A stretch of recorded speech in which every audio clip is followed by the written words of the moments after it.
Saiam do carro agora mesmo e desapareçam da minha vida, gritou a abastada madrasta, travando o carro numa estrada sinuosa da Serra da Estrela.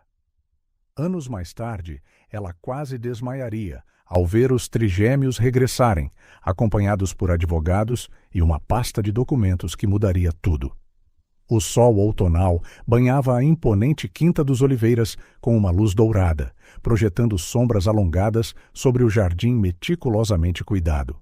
No centro deste cenário idílico encontrava-se Isabel Fonseca, uma mulher de 35 anos com olhos verde esmeralda e um sorriso enigmático, ajustando delicadamente o nó da gravata de Ricardo Oliveira. Ricardo era um milionário viúvo de 60 anos. "Está perfeito agora, querido", murmurou Isabel, a sua voz suave como veludo. Os seus dedos finos roçaram levemente as rugas no rosto de Ricardo, um gesto terno que fez o seu coração disparar como o de um adolescente apaixonado. Ricardo sorriu, os seus olhos cansados a brilhar com uma luz renovada. "És um anjo", Isabel disse ele, com a voz embargada pela emoção. "Um verdadeiro anjo enviado para iluminar os meus dias." Não muito longe, 3 pequenas figuras idênticas brincavam, o eco das suas gargalhadas a ressoar pelo jardim. Mateus, Tiago e João, trigêmeos de 6 anos, corriam em círculos, os seus cabelos castanhos a esvoaçar ao vento. Isabel observava-os com um olhar que oscilava entre a ternura e outra coisa, algo indescritível. "Meninos", chamou Isabel, a sua voz melodiosa a flutuar pelo jardim. "Venham cá, vamos tirar uma fotografia de família." Os trigêmeos pararam instantaneamente a sua brincadeira, os seus pequenos rostos iluminados por sorrisos inocentes. Correram na direção de Isabel e Ricardo, os seus sapatinhos polidos a tilintar contra o caminho de pedra. "Mamã!" gritaram em uníssono, atirando-se para os braços de Isabel. Isabel abraçou-os, rindo enquanto tentava manter o equilíbrio. Com gestos gentis e amorosos, alisou os cabelos despenteados dos meninos e endireitou os seus laços. "Estão tão bonitos, meus príncipes", elogiou Isabel, beijando cada um na testa. Ricardo observava a cena com uma mistura de alegria e incredulidade. Há apenas 6 meses, a sua vida era um vazio de solidão. Agora estava prestes a casar-se com uma mulher maravilhosa e a tornar-se pai de 3 rapazes adoráveis. Enquanto o fotógrafo se preparava, Ricardo não pôde deixar de refletir sobre como a sua vida tinha mudado drasticamente em tão pouco tempo. Tudo começou numa tarde chuvosa de primavera. Ricardo decidira visitar o túmulo da sua falecida esposa, como fazia todos os anos no aniversário da sua morte. Foi lá, entre lápides silenciosas e flores encharcadas de chuva, que viu Isabel pela primeira vez. Ela estava ajoelhada junto a um túmulo próximo, as suas lágrimas a misturarem-se com as gotas de chuva que caíam no seu rosto. Movido por uma compaixão instintiva, Ricardo ofereceu-lhe o seu guarda-chuva. Foi um gesto simples, mas que alteraria para sempre o curso das suas vidas. Isabel olhou para cima, os seus olhos verdes brilhantes como esmeraldas, e sorriu por entre as lágrimas. "Obrigada", disse ela, a sua voz gentil mesmo na sua tristeza. "É muita amabilidade sua." Começaram a conversar, descobrindo que ambos tinham perdido entes queridos. Isabel falou do seu falecido marido e de como era difícil criar 3 filhos pequenos sozinha. Ricardo sentiu o seu coração apertar-se de compaixão. Nos meses que se seguiram, Ricardo e Isabel tornaram-se mais próximos. Ele ficou cativado pela sua bondade, pela sua força e pela sua devoção aos filhos. Isabel, por sua vez, parecia apreciar a estabilidade e o afeto que Ricardo oferecia. Os trigêmeos, inicialmente tímidos, logo se apegaram a Ricardo. Ele levava-os a pescar, contava-lhes histórias e ajudava-os com os trabalhos de casa. Pela primeira vez em anos, a Quinta dos Oliveiras ecoava com o riso de crianças. "Senhor Oliveira", a voz do fotógrafo trouxe Ricardo de volta ao presente. "Estamos prontos para a foto." Ricardo pestanejou, regressando à realidade. Isabel estava ao seu lado, com os trigêmeos posicionados à sua frente. Era a imagem perfeita de uma família feliz. Nunca pensei que voltaria a ter isto, murmurou Ricardo, com a voz embargada pela emoção. Isabel apertou-lhe suavemente a mão, os seus olhos verdes fixos nos dele. Somos uma família agora, Ricardo. Para sempre. O flash da câmara capturou o momento. Ricardo radiante, Isabel a sorrir serenamente e os trigêmeos aninhados entre eles. Uma família perfeita. No entanto, enquanto todos sorriam para a foto, algo estranho cintilou nos olhos de Isabel. Durou apenas um instante, tão breve que ninguém notou. O seu brilho frio e calculista desapareceu tão rapidamente como tinha aparecido, substituído pelo seu olhar anteriormente amoroso. A festa de casamento que se seguiu foi espetacular. A Quinta dos Oliveiras, habitualmente tão silenciosa, transbordava de vida e música. Convidados elegantemente vestidos circulavam pelo salão de baile, com os copos de champanhe a tilintar em brindes alegres. Isabel era o centro das atenções, deslumbrante no seu vestido de noiva. Movia-se graciosamente entre os convidados, o seu sorriso radiante nunca vacilando. Ricardo observava-a com adoração, mal acreditando na sua boa sorte. Os trigêmeos, por sua vez, eram as estrelas da festa. Vestidos com fatos iguais, encantaram os convidados com a sua doçura e energia. Mateus, o mais extrovertido, contava piadas que faziam todos rir. Tiago, o pensativo, impressionava as pessoas com o seu conhecimento precoce. João, o afetuoso, distribuía abraços e sorrisos.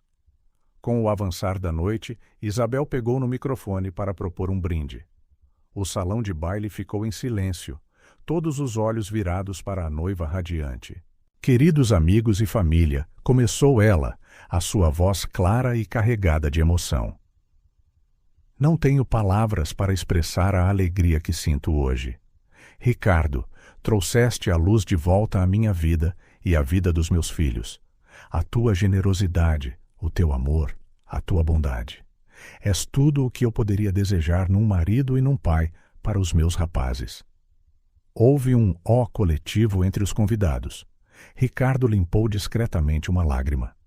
Mateus, Tiago, João, continuou Isabel, olhando para os trigêmeos. Vocês são a alegria da minha vida, os meus pequenos milagres. E agora temos um novo pai que nos ama tanto como nós o amamos. Os rapazes correram para abraçar Isabel e Ricardo, provocando mais ós e alguns aplausos emocionados dos convidados. A nossa nova família, concluiu Isabel, erguendo o seu copo. Que tenhamos muitos anos de felicidade juntos. A família, responderam os convidados em coro, erguendo os seus copos. A festa continuou pela noite dentro, com dança, risos e celebração.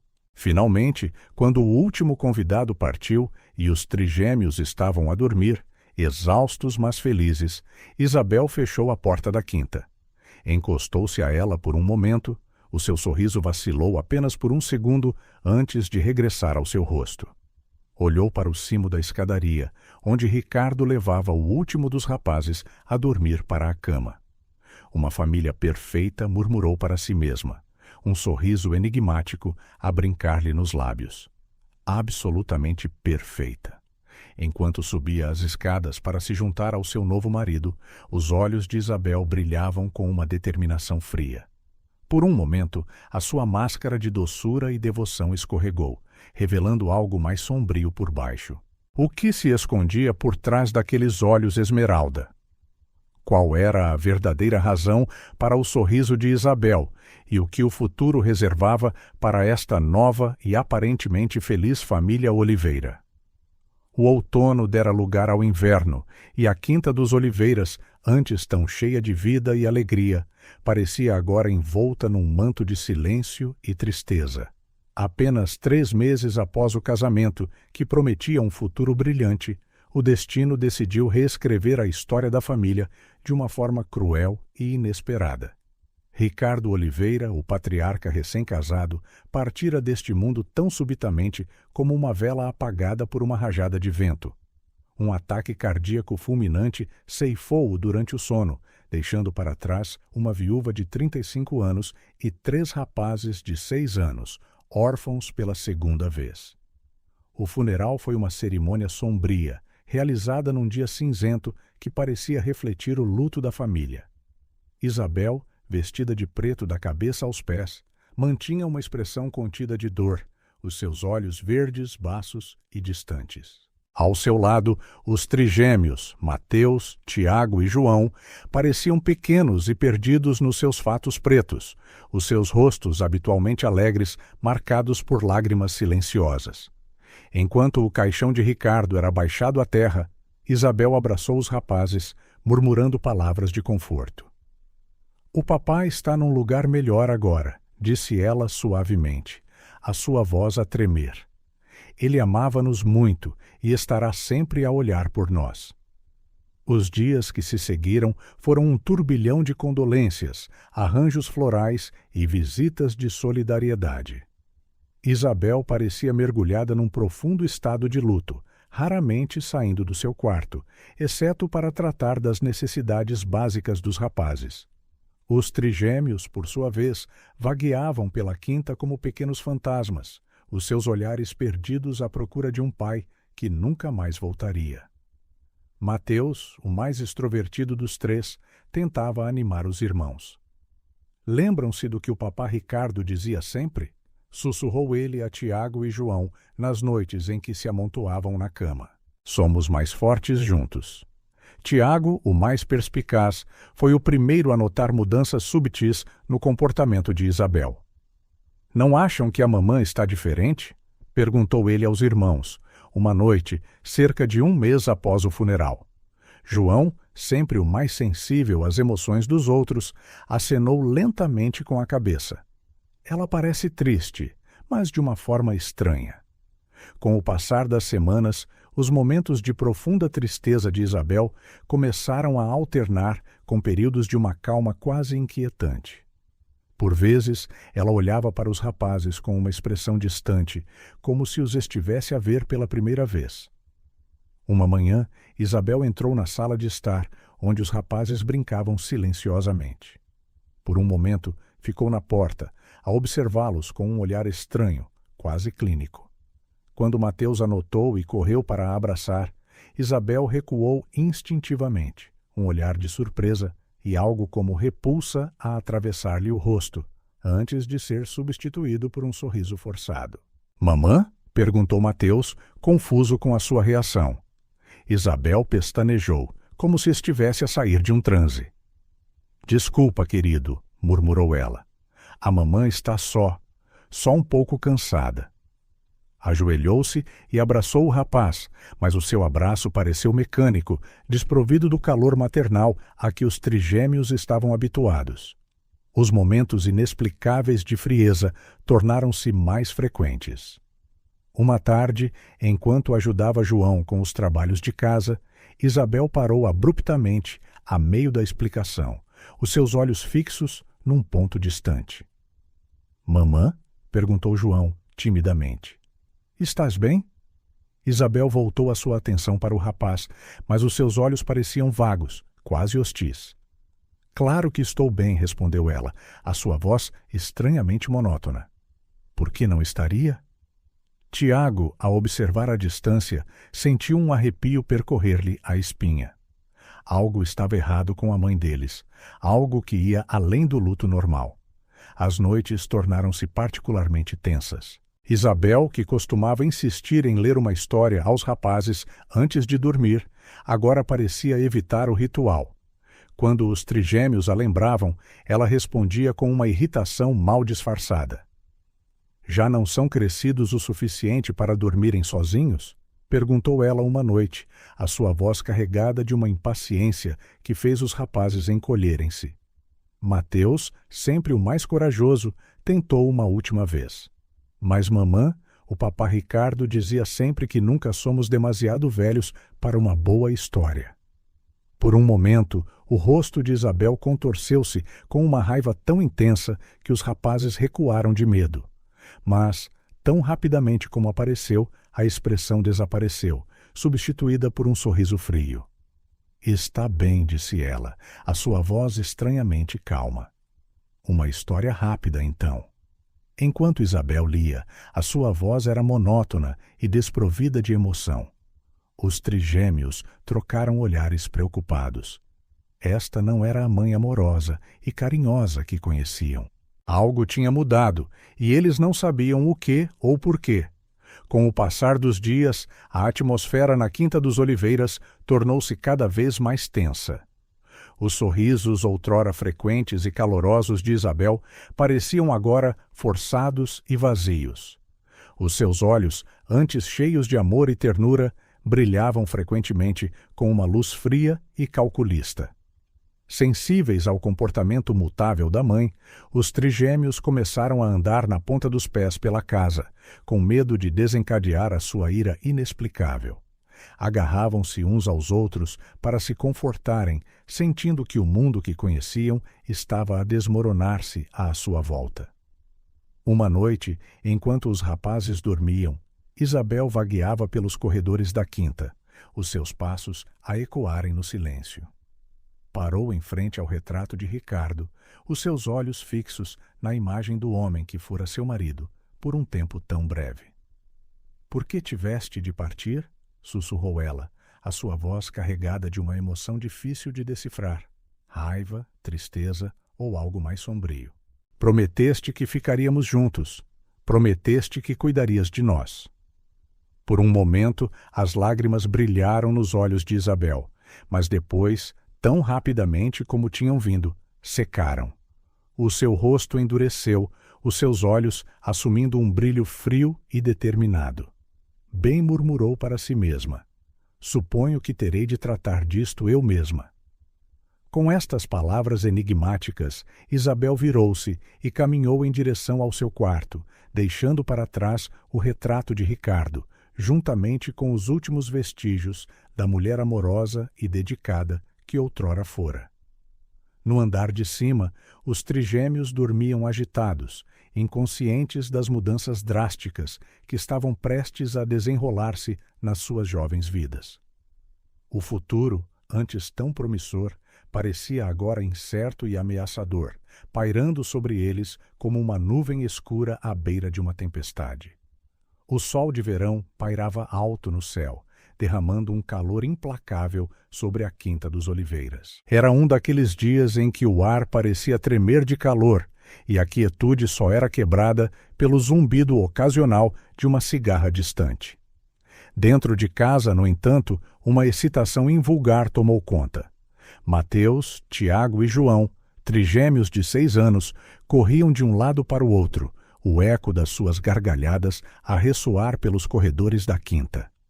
Após semanas de tensão e do comportamento errático de Isabel, esta explosão de alegria infantil parecia quase surreal.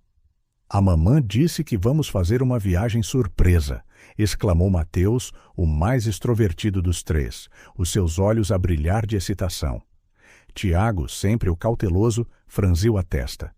Mas para onde vamos? Ela não disse nada.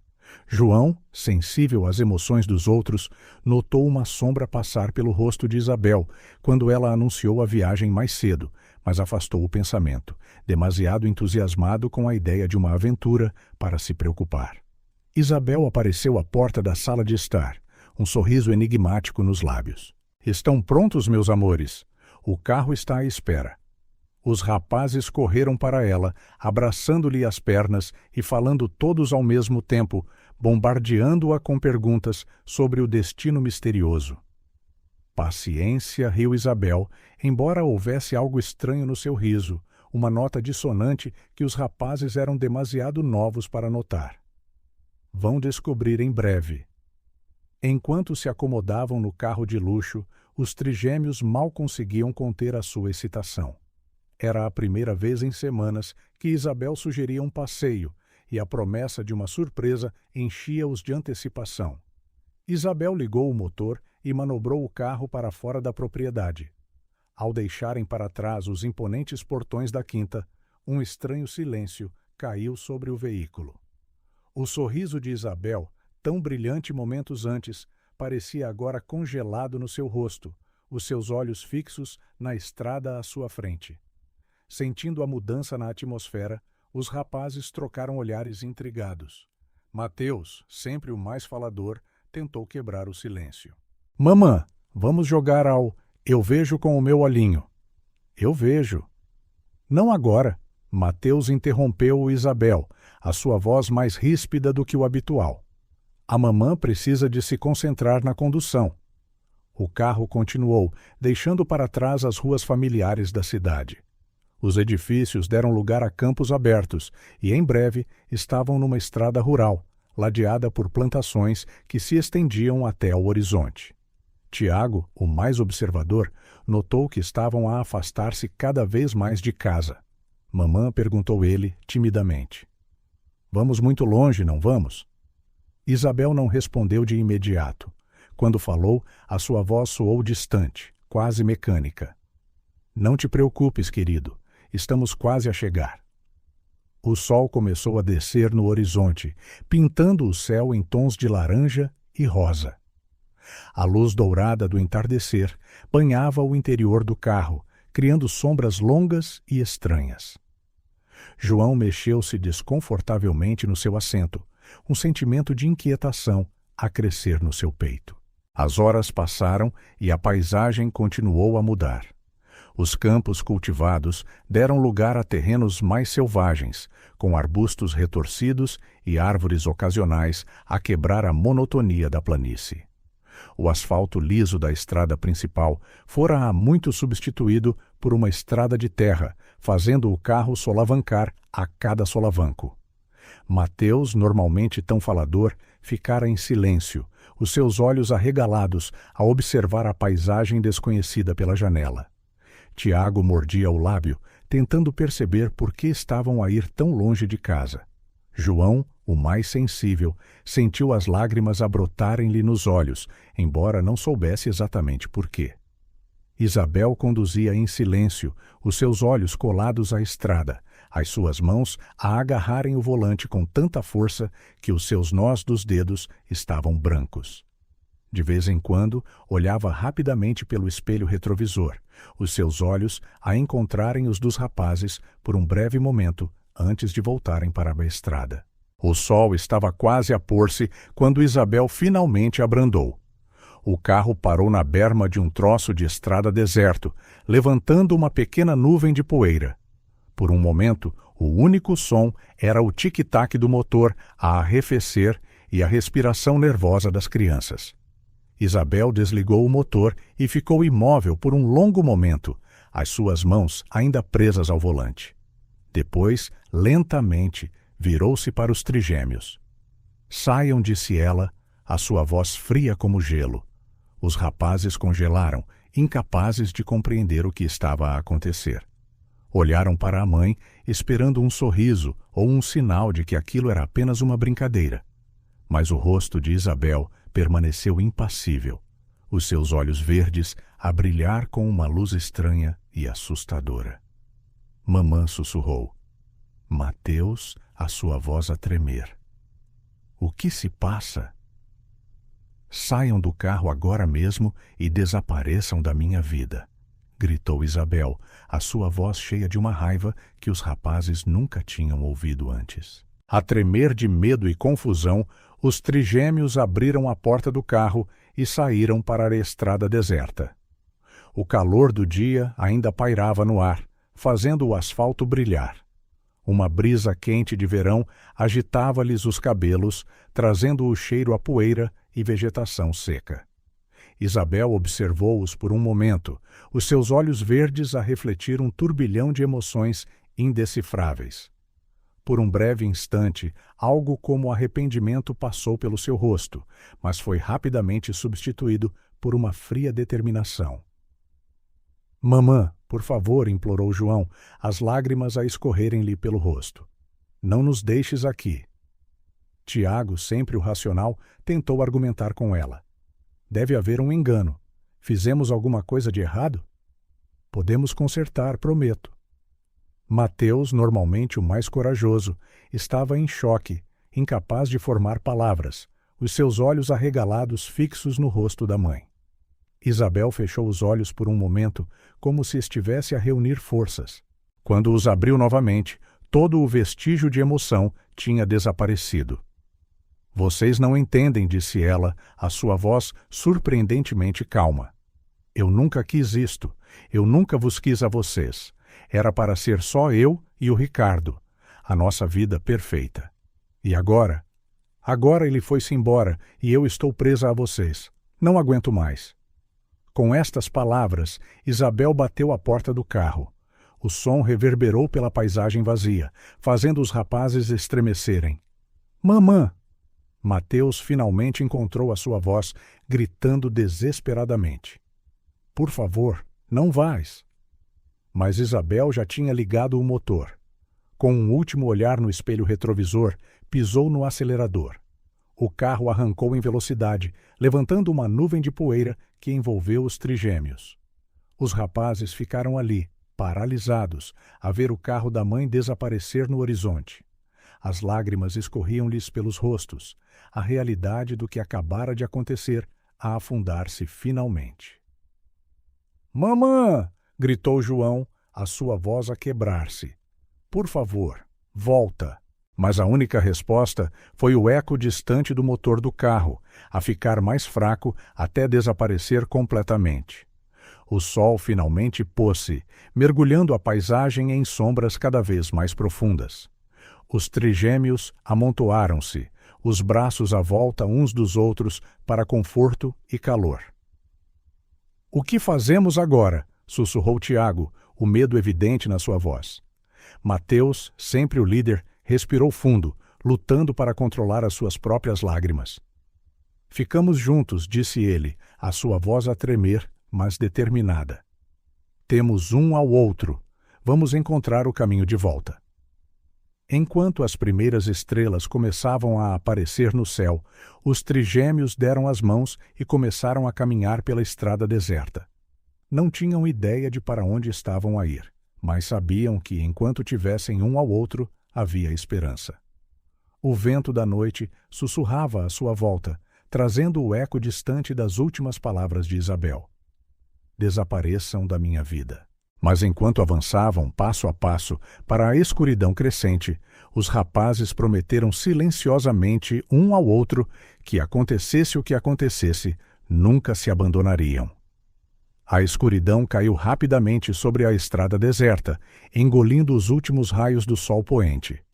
Mateus, Tiago e João caminhavam de mãos dadas, as suas pequenas sombras a fundirem-se numa só na penumbra crescente. O asfalto ainda irradiava o calor do dia, mas o ar começava a arrefecer, fazendo os rapazes tremerem nas suas roupas leves de verão. Mateus, sempre o líder, tentava manter uma fachada corajosa. Vamos continuar a andar, disse ele, apenas um ligeiro tremor a atrair o seu medo. Tem de haver uma cidade algures por perto. Tiago, o mais racional dos três, olhou em volta, ansioso. Mas está a ficar muito escuro, Mateus. E se nos perdermos ainda mais? João, o mais sensível, apertou com mais força as mãos dos irmãos. Estou com medo, sussurrou ele, lágrimas silenciosas a deslizar-lhe pelo rosto. Com o avançar da noite, os sons da natureza pareciam amplificados. O coachar distante das rãs, o chamamento ocasional de uma ave noturna e o sussurrar das folhas ao vento formavam uma sinfonia estranha e assustadora para estes rapazes da cidade. De repente, um ruído diferente perfurou o ar, o som inconfundível de um motor a aproximar-se. Os trigêmeos congelaram, os seus corações a acelerar com uma mistura de medo e esperança. Será a mamã? Perguntou João, a sua voz pouco acima de um sussurro. Não respondeu Tiago, semicerrando os olhos na escuridão. É demasiado grande para ser o carro dela. Um par de faróis apareceu à vista quando o veículo contornou uma curva na estrada, iluminando os três rapazes aterrorizados. Era um caminhão enorme e abrandou à medida que se aproximava. O motorista parou a poucos metros de distância e a porta da cabine abriu-se com um rangido. Um homem alto e corpulento desceu, a sua figura delineada contra os faróis do caminhão. — Meu Deus! Exclamou ele, a sua voz profunda, mas gentil. — O que é que vocês, miúdos, estão a fazer aqui sozinhos? Os rapazes olharam uns para os outros, sem saber o que dizer. Finalmente, Mateus falou, a sua voz a tremer ligeiramente. — Nós perdemos-nos, Senhor. O homem aproximou-se lentamente, como se tivesse medo de os assustar. À medida que se aproximava, puderam ver o seu rosto amável, emoldurado por uma barba grisalha. — O meu nome é José, disse ele suavemente. — Posso ajudar-vos de alguma forma? Algo na voz gentil de José fez com que os rapazes baixassem a guarda. João começou a soluçar e Tiago pôs-lhe um braço protetor à volta. Mateus, sentindo o peso da responsabilidade, decidiu confiar no estranho. — A nossa mãe deixou-nos aqui, admitiu ele, as palavras a saírem hesitantes. Não sabemos como voltar para casa. O rosto de José contorceu-se de choque e compaixão. — Oh, pobres crianças! Murmurou ele. Depois, tomando uma decisão, continuou. — Olhem, há uma tasquinha a alguns quilômetros daqui. Que tal irmos para lá? Devem estar com fome e podemos descobrir o que fazer a seguir. Os trigêmeos olharam uns para os outros. A menção de comida fez os seus estômagos roncar, lembrando-os de que não comiam desde o pequeno almoço. Lentamente, acenaram com a cabeça. José ajudou os rapazes a subir para a cabine do caminhão, certificando-se de que estavam seguros antes de arrancar. O interior quente foi um alívio bem-vindo depois do frio da noite. 15 minutos depois, chegaram a uma pequena tasquinha, iluminada por letreiros de neon brilhantes. José guiou os rapazes para dentro, escolhendo uma mesa discreta no canto. Uma empregada de meia-idade aproximou-se, os seus olhos a arregalarem-se ao ver as 3 crianças exaustas. — O que aconteceu aqui? Perguntou ela a José. — É uma longa história, Conceição, respondeu José. Por agora, vamos dar de comer a estes miúdos, está bem? Em breve, a mesa estava cheia de pratos fumegantes, bitoques, batatas fritas e sumos. Os rapazes comeram vorazmente a comida quente e reconfortante a acalmar os seus nervos em frangalhos. Enquanto comiam, José conversou gentilmente com eles, aprendendo os seus nomes e um pouco sobre a sua situação.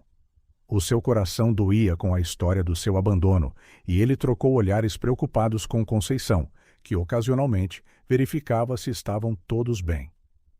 Quando terminaram de comer, os olhos dos trigêmeos estavam pesados de sono. José olhou para o relógio e tomou outra decisão. — É demasiado tarde para fazer mais alguma coisa esta noite, disse ele, amavelmente. — Que tal dormirem no meu caminhão?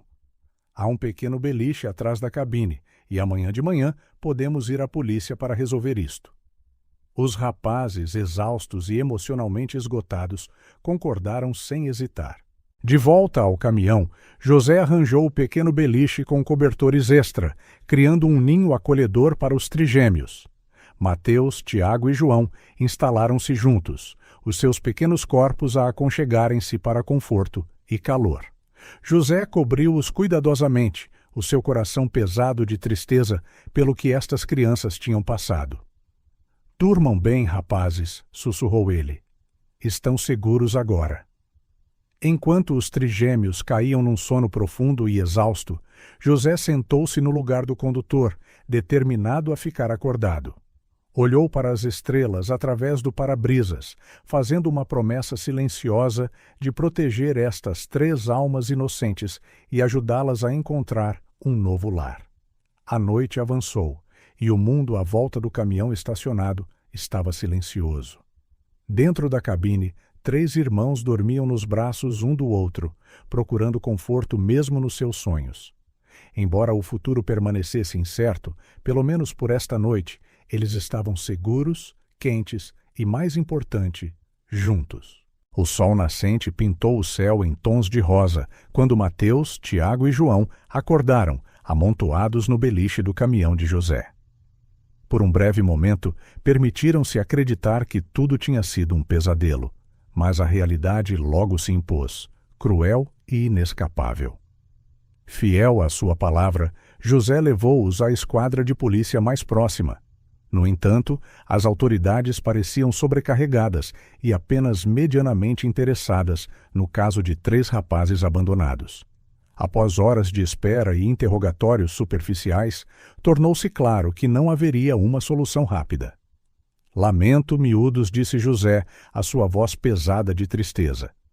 Tenho de continuar a minha viagem. Mas aqui, ele entregou a Mateus, o mais velho, algumas notas. Isto deve ajudar-vos por alguns dias. Com o coração pesado, os trigêmeos viram José partir, deixando-os sozinhos numa cidade desconhecida. Mateus agarrou com força as mãos dos irmãos. Vamos ficar juntos, disse ele, a sua voz resoluta. Nós conseguimos.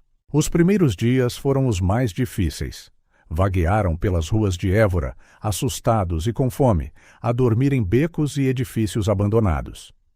Tiago, sempre prático, sugeriu que racionassem o dinheiro que José lhes tinha dado. Temos de fazer com que dure o máximo que pudermos, explicou ele, contando cuidadosamente as notas. João, o mais sensível, chorava silenciosamente à noite, com saudades do conforto de um lar. Mateus abraçava-o, sussurrando palavras de tranquilidade, mesmo quando o seu próprio coração estava partido. Gradualmente, no entanto, começaram a aprender os ritmos da rua. Descobriram quais os contentores do lixo, atrás dos restaurantes que tinham comida ainda comestível, quais os parques que tinham bebedouros a funcionar, e quais os edifícios abandonados que ofereciam o melhor abrigo do frio da noite. Uma manhã, enquanto verificavam um contentor do lixo atrás de uma padaria, foram surpreendidos pelo dono da loja. Em vez de os enxotar, no entanto, o homem de meia idade olhou para eles com compaixão. Parecem famintos, disse ele gentilmente. Entrem, tem o pão do dia anterior que ainda está bom. Esse ato de bondade foi o primeiro de muitos. Em breve, os rapazes descobriram que havia pessoas dispostas a ajudar, mesmo que de pequenas formas. A dona de uma banca de fruta dava-lhes frequentemente produtos machucados que não conseguia vender. Um sapateiro idoso deixava-os por vezes dormir na sua oficina em noites especialmente frias. Mateus, sempre o líder, sugeriu que se oferecessem para trabalhar em troca de comida. Podemos varrer passeios, lavar janelas, qualquer coisa, disse ele aos irmãos. Tiago concordou prontamente. Sim, e eu sou bom em matemática. Talvez alguma loja precise de ajuda com o inventário. João, embora tímido, descobriu que tinha um talento para conquistar as pessoas com o seu sorriso doce e os seus olhos tristes. Conseguia frequentemente as melhores ofertas de comida ou abrigo temporário. A trabalhar juntos, os trigêmeos conseguiram obter pelo menos uma refeição por dia e um lugar relativamente seguro para dormir à noite. Não era uma vida fácil, mas estavam a sobreviver. As noites, no entanto, continuavam a ser as mais difíceis. Amontoados num qualquer canto escondido, os rapazes agarravam-se uns aos outros para se aquecerem, tanto física como emocionalmente. Lembrem-se, sussurrava Mateus todas as noites. Somos mais fortes juntos. Ninguém nos pode separar.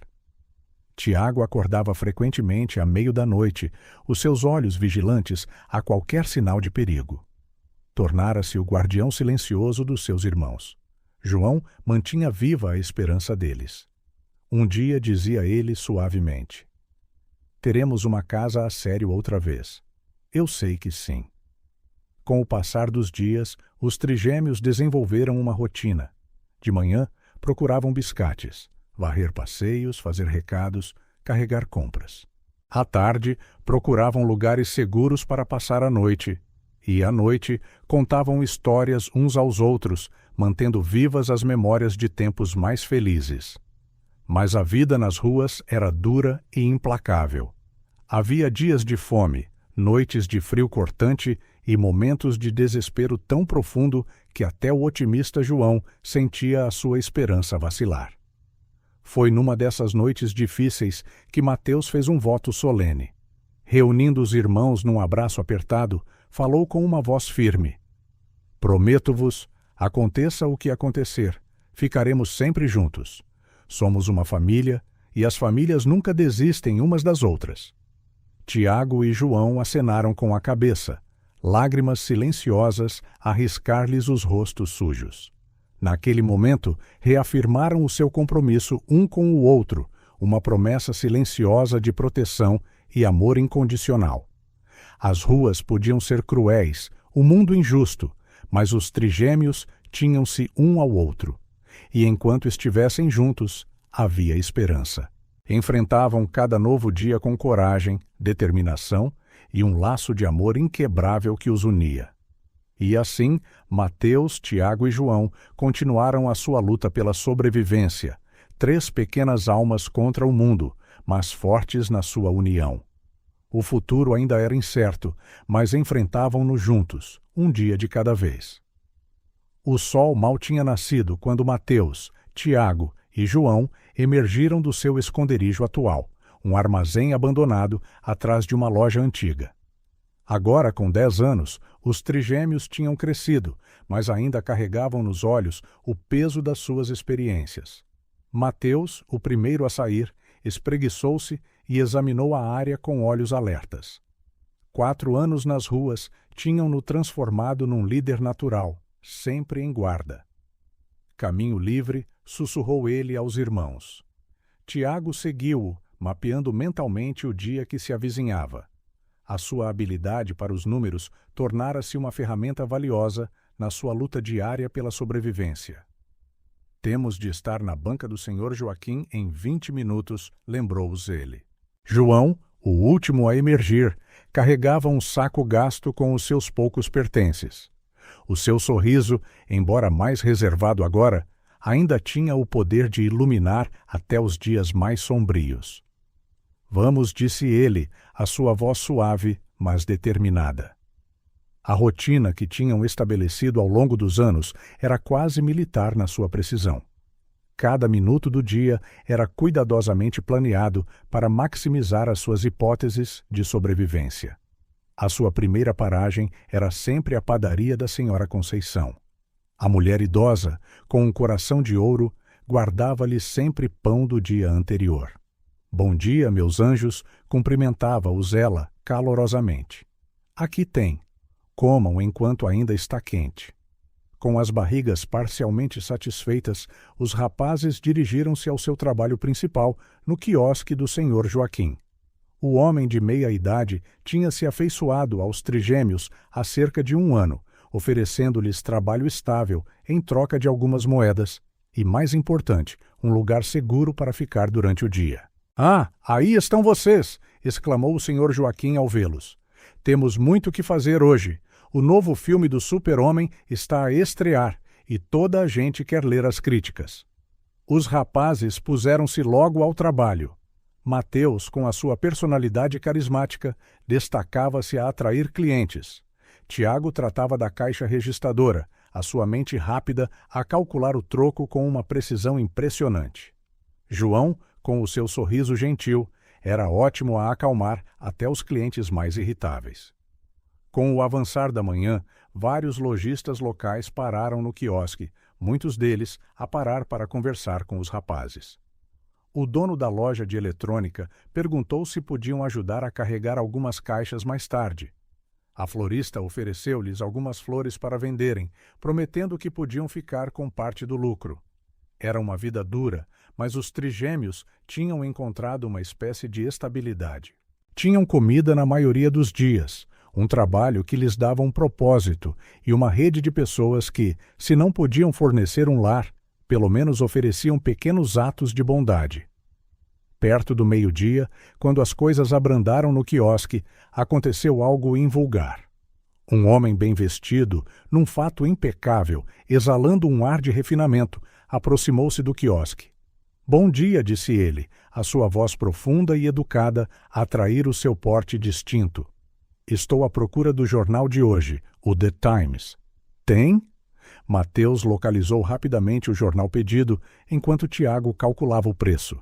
João, ao observar o homem com curiosidade, notou algo nos seus olhos, uma mistura de surpresa e reconhecimento. O homem pegou no jornal, mas não se foi embora. Em vez disso, olhou de um rapaz para o outro, uma expressão intrigada no rosto. Vocês são trigêmeos? Perguntou ele suavemente. Os rapazes trocaram olhares rápidos, uma comunicação silenciosa que tinham dominado ao longo dos anos. A vida nas ruas tinha-os ensinado a serem cautelosos com estranhos que faziam demasiadas perguntas. Sim, senhor, respondeu finalmente Mateus, a sua voz educada, mas firme. O homem acenou lentamente com a cabeça, como se estivesse a confirmar algo que já suspeitava. O meu nome é Antônio Costa, disse ele, estendendo a mão. Sou advogado. Os rapazes olharam para a sua mão estendida com hesitação. Foi João quem finalmente a apertou, guiado por um instinto que lhe dizia que este homem não representava uma ameaça. É um prazer conhecê-los, continuou Antônio, o seu olhar a estudar cada um dos trigêmeos atentamente. Fazem-me lembrar alguém que conheci há muito tempo. Antes que qualquer um dos rapazes pudesse responder, o senhor Joaquim regressou ao quiosque. Ah, vejo que já conheceu os nossos pequenos ajudantes, disse ele alegremente. Estes rapazes são tesouros, senhor Costa. Trabalham arduamente e são espertos como o raio. Antônio sorriu, mas os seus olhos nunca deixaram os trigêmeos. Sim, consigo ver isso, murmurou ele. Diga-me, há quanto tempo é que eles trabalham para si? Enquanto o senhor Joaquim e Antônio conversavam, os rapazes trocaram olhares preocupados. Havia algo na forma como este advogado os observava que os deixava inquietos, como se fossem peças de um puzzle que ele estava a tentar encaixar. Quando Antônio finalmente partiu, prometendo regressar no dia seguinte, os trigêmeos sentiram como se algo tivesse mudado. O ar parecia carregado de possibilidades e, pela primeira vez em muito tempo, de esperança. Viram como ele olhou para nós? Sussurrou Tiago, assim que Antônio estava fora do alcance da voz. Mateus acenou com a cabeça, a sua expressão séria. Sim, ele reconheceu-nos de algum lado. João, sempre intuitivo, falou suavemente. Acho que as nossas vidas estão prestes a mudar, irmãos. Enquanto o sol começava a pôr-se, projetando longas sombras sobre a cidade, os trigêmeos continuaram com o seu trabalho, as suas mentes a transbordar de perguntas. Quem era realmente Antônio Costa? Por que parecia ele tão interessado neles? E, mais importante, o que traria o dia de amanhã? A noite caiu sobre a cidade, envolvendo-a numa escuridão pontuada pelas luzes da rua. Para 3 rapazes de 10 anos, habituados a enfrentar cada dia como uma luta pela sobrevivência, o futuro parecia de repente menos sombrio e um pouco mais promissor. O sol mal começara a aquecer as ruas da cidade quando Antônio Costa regressou ao quiosque. Os seus olhos perspicazes logo avistaram os trigêmeos, já ocupados com as suas tarefas matinais. Observou-os por um momento, fascinado pela sincronicidade quase sobrenatural entre os 3. Mateus organizava as revistas, os seus movimentos eficientes e precisos. Tiago, com um ar concentrado, contava o troco para um cliente. João, sorrindo gentilmente, entregava um jornal a uma senhora idosa. Era uma dança bem ensaiada, cada um a desempenhar o seu papel com uma maturidade para além da sua idade. Antônio aproximou-se, comprando outro jornal de que não precisava realmente. Bom dia, rapazes, cumprimentou ele, o seu tom casual, embora a sua curiosidade fosse intensa. Bom dia, Sr. Costa, responderam em uníssono, as suas vozes educadas e compostas.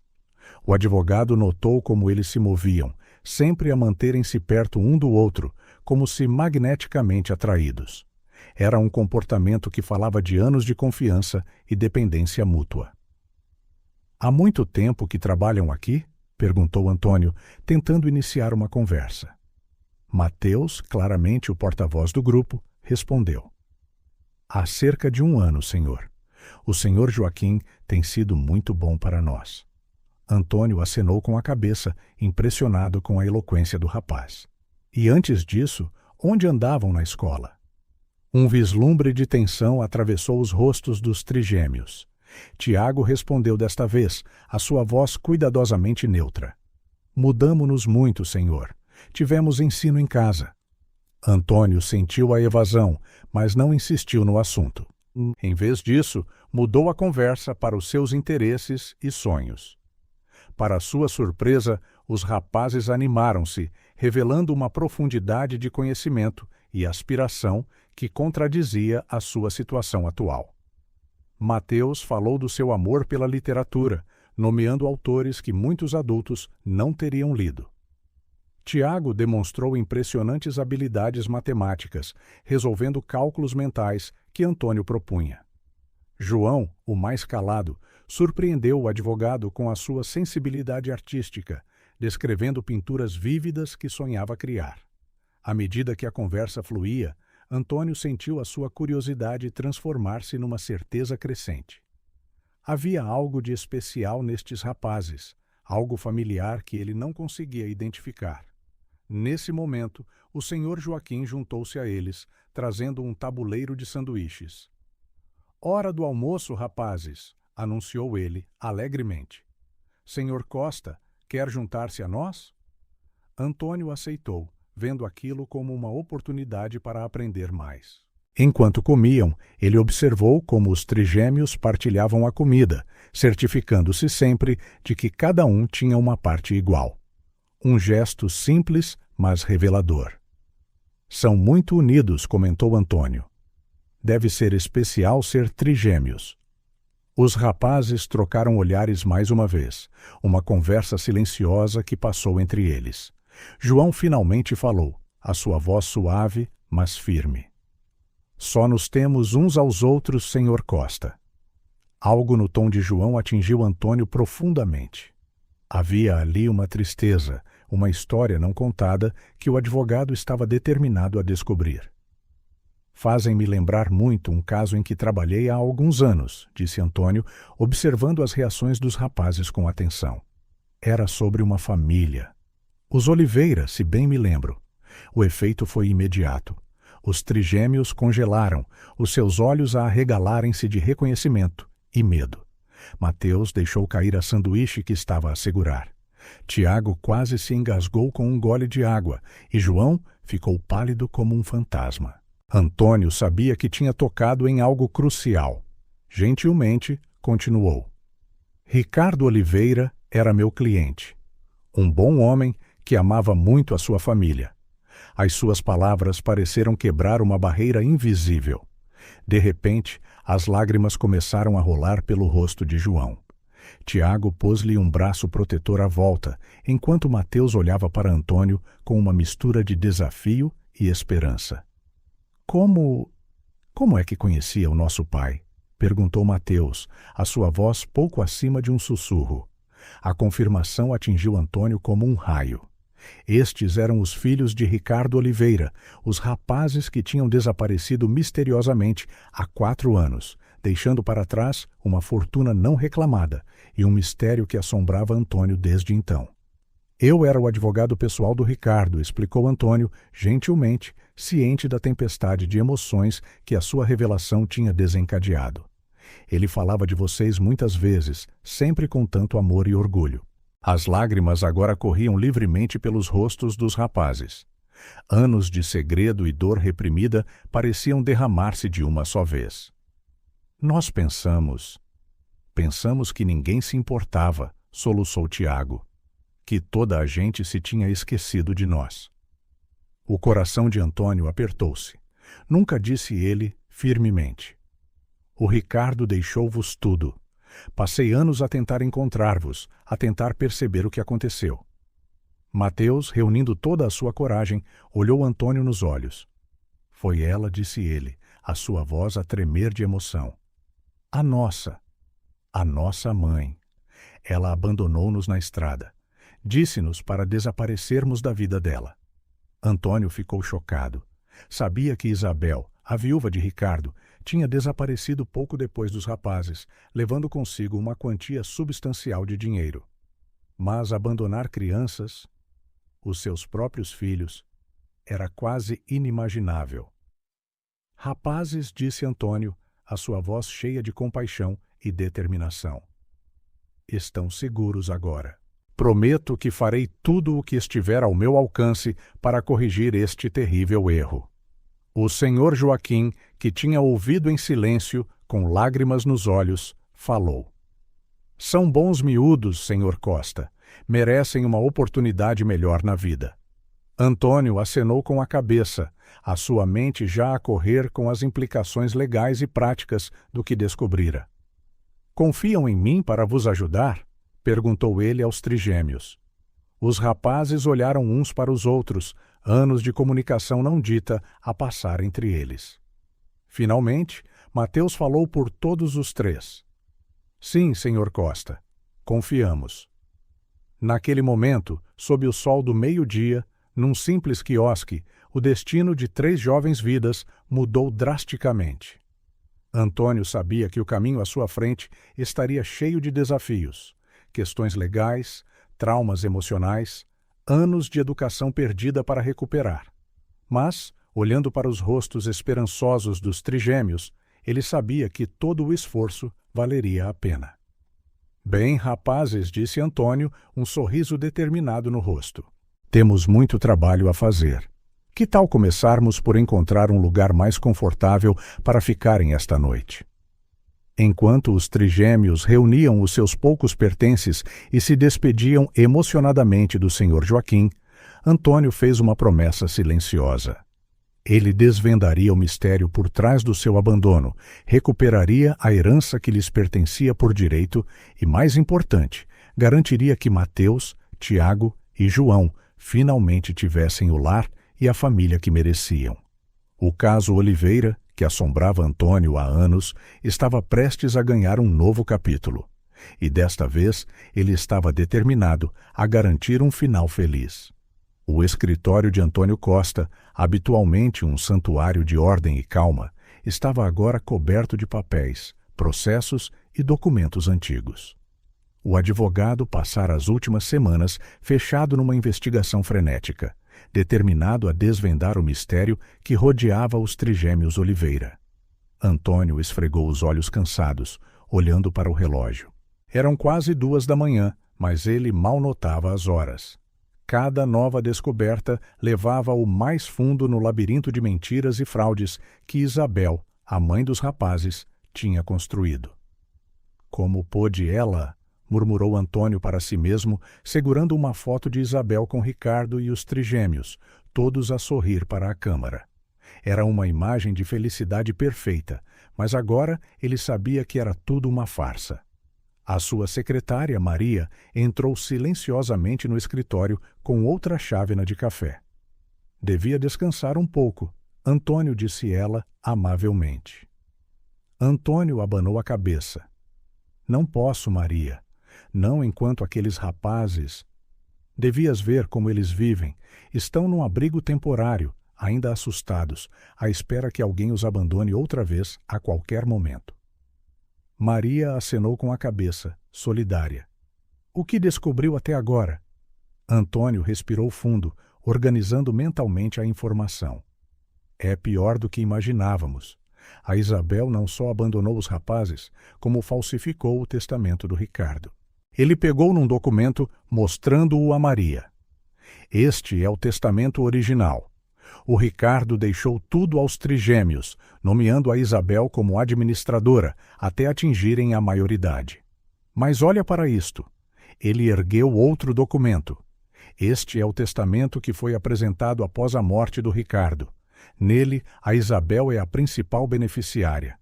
Maria ofegou, chocada. Mas como é que ela conseguiu isso?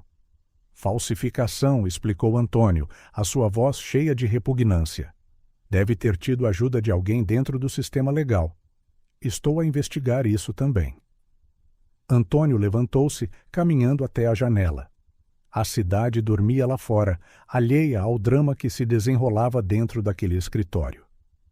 A pior parte é que ela não roubou apenas o dinheiro dos rapazes, Maria. Ela abandonou-os. Deixou 3 crianças de 6 anos sozinhas numa estrada deserta. Maria sentiu as lágrimas a picarem-lhe os olhos. Coitados dos miúdos! Como é que eles sobreviveram? Antônio virou-se, uma centelha de admiração nos seus olhos. Eles são incríveis, Maria. Fortes, inteligentes, unidos. Cuidaram uns dos outros durante 4 anos nas ruas. Mas agora é a nossa vez de cuidar deles. Voltando à sua secretária, ele pegou noutro conjunto de documentos.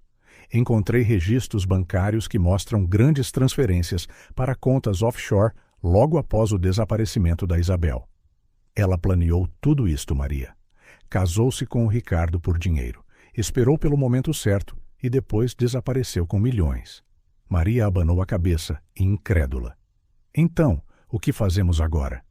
Antônio sorriu, um sorriso determinado que Maria conhecia bem. Era o sorriso que ele usava quando estava prestes a mergulhar numa batalha legal que sabia que podia ganhar. Agora, disse ele, começamos a lutar. Primeiro, vamos invalidar o testamento fraudulento e restaurar os direitos dos rapazes como herdeiros legítimos. Depois, vamos rastrear cada cêntimo que a Isabel roubou e trazê-lo de volta. Ele fez uma pausa, a sua expressão a suavizar-se. Mas mais importante do que o dinheiro, Maria, é dar a esses rapazes um lar, uma família. Maria acenou com a cabeça, compreendendo o que não foi dito. Está a pensar em adotá-los, não está? Antônio pareceu momentaneamente surpreendido, depois sorriu. Sou assim tão transparente? Só para alguém que o conhece bem, respondeu Maria, gentilmente. Acho que seria um pai maravilhoso para eles, Antônio. O advogado sentou-se novamente, a sua mente a correr com possibilidades e planos. Primeiro, precisamos de garantir a sua segurança legal. Vou pedir a tutela temporária logo pela manhã. Depois, precisamos de iniciar a sua educação formal. 4 anos na rua, eles têm muito que recuperar. Maria tomou algumas notas. Vou contactar algumas escolas privadas que possam ser discretas. Provavelmente precisarão de aulas particulares intensivas antes de entrarem numa turma regular. Antônio acenou com a cabeça, grato pela eficiência de Maria. Excelente! Também precisaremos de um terapeuta especializado em trauma infantil e talvez um nutricionista. Quero garantir que satisfazemos todas as suas necessidades. Enquanto os dois continuavam a planear, o sol começou a nascer, enviando os seus primeiros raios de luz através da janela do escritório. Antônio olhou para o novo dia com um renovado sentimento de esperança. Maria, disse-ele, suavemente. Acho que está na hora de visitarmos os rapazes. Eles merecem saber o que descobrimos. 1 hora depois, Antônio e Maria chegaram ao abrigo temporário onde Mateus, Tiago e João estavam alojados. Encontraram os trigêmeos sentados juntos num canto da cantina, a comer silenciosamente e a observar as outras crianças com olhos cautelosos. Bom dia, rapazes, cumprimentou Antônio gentilmente. Os 3 olharam para cima simultaneamente, os seus rostos a iluminarem-se ao ver o advogado. Senhor Costa! Exclamaram em uníssono. Antônio sorriu, sentindo o seu coração aquecer com a resposta deles. Tenho algumas novidades para vocês. Podemos falar em privado? Os rapazes acenaram com a cabeça, seguindo Antônio e Maria para uma pequena sala de reuniões. Uma vez lá dentro, Antônio respirou fundo, preparando-se para a difícil conversa que se seguiria. Mateus, Tiago, João, começou ele, olhando cada um deles nos olhos. Descobri algumas coisas sobre o que aconteceu convosco e com o vosso pai. Nos minutos seguintes, Antônio explicou gentilmente sobre o testamento falsificado, as ações de Isabel e o dinheiro que lhes tinha sido roubado. Os rapazes ouviram em silêncio, as suas expressões uma mistura de choque, tristeza e, inesperadamente, alívio. Então, não foi nossa culpa? Perguntou João, em voz baixa, as lágrimas a brilhar-lhe nos olhos. O coração de Antônio doeu. Não, João. Nada disto foi vossa culpa. Vocês são as vítimas de um crime terrível e prometo que vamos consertar isso. Mateus, sempre o protetor, perguntou. O que acontece agora, Sr. Costa? Antônio sorriu, mais uma vez impressionado com a maturidade do rapaz. Agora começamos a lutar pelos vossos direitos. Vou pedir a tutela temporária para que possamos tirar-vos deste abrigo. Depois disso, vamos trabalhar para recuperar a vossa herança e dar-vos a educação e os cuidados que merecem. Tiago, o mais pragmático, franziu ligeiramente a testa. Mas e se ela voltar? E se ela tentar levar-nos outra vez? Antônio inclinou-se para a frente, a sua voz firme e resoluta. Isso não vai acontecer, Tiago. Prometo-vos aos três. Farei tudo o que estiver ao meu alcance para vos manter seguros e juntos. Nunca mais terão de passar pelo que passaram antes. Os trigêmeos trocaram olhares, uma conversa silenciosa a passar entre eles. Finalmente, Mateus falou por todos eles. Confiamos em si, Sr. Costa. Antônio sentiu uma onda de emoção invadi-lo. Obrigado, rapazes. Essa confiança significa muito para mim. Agora, que tal falarmos sobre alguns planos para o futuro? Tenho ideias sobre escolas, terapia e talvez até algumas aulas de arte para ti, João. Enquanto Antônio e Maria começavam a delinear os próximos passos com os rapazes, o advogado sentiu uma certeza crescente. Esta não seria apenas mais uma batalha legal. Era uma missão para corrigir um grande erro, para fazer justiça e, acima de tudo, para dar a 3 rapazes corajosos a oportunidade de uma vida que lhes tinha sido roubada. O caminho à frente seria longo e desafiador, mas olhando para os rostos esperançosos dos trigêmeos, Antônio sabia que cada obstáculo valeria a pena. A batalha legal estava apenas a começar, mas a batalha pelos corações e pelo futuro destes rapazes, essa era uma que Antônio já tinha ganho. O escritório de Antônio Costa fervilhava de atividade. Após semanas de investigação intensa, o advogado finalmente sentiu que tinha todas as peças do puzzle na mão. Na sua secretária, uma pasta grossa continha os frutos do seu trabalho meticuloso: documentos, fotos, registros bancários e depoimentos, tudo cuidadosamente organizado e pronto a ser usado. Antônio folheou a pasta mais uma vez, certificando-se de que não tinha esquecido nada. Ali estava a prova da fraude de Isabel, o testamento original de Ricardo, extratos bancários que mostravam transferências suspeitas e até testemunhos de funcionários de bancos que tinham sido coagidos a ajudar no esquema. Maria chamou Antônio, a sua voz cheia de determinação. Conseguiu encontrar a morada atual da Isabel? A sua fiel secretária entrou no escritório segurando um pedaço de papel. Sim, Antônio. Não foi fácil, mas finalmente conseguimos localizá-la. Ela está a viver numa mansão nos arredores da cidade, a usar o nome Celeste Valente. Antônio abanou a cabeça, uma mistura de nojo e triunfo no rosto. Celeste Valente, a raposa. Apropriado para alguém tão astuto. Ele levantou-se junto à janela, a olhar para a cidade. Antônio sabia que o próximo passo seria o mais difícil: preparar os rapazes para o confronto iminente com a mulher que os tinha abandonado. Maria, por favor, chame os rapazes. Está na hora de discutirmos o plano com eles. Minutos depois, Mateus, Tiago e João entraram no escritório. No mês desde que Antônio os encontrara, os trigêmeos tinham florescido.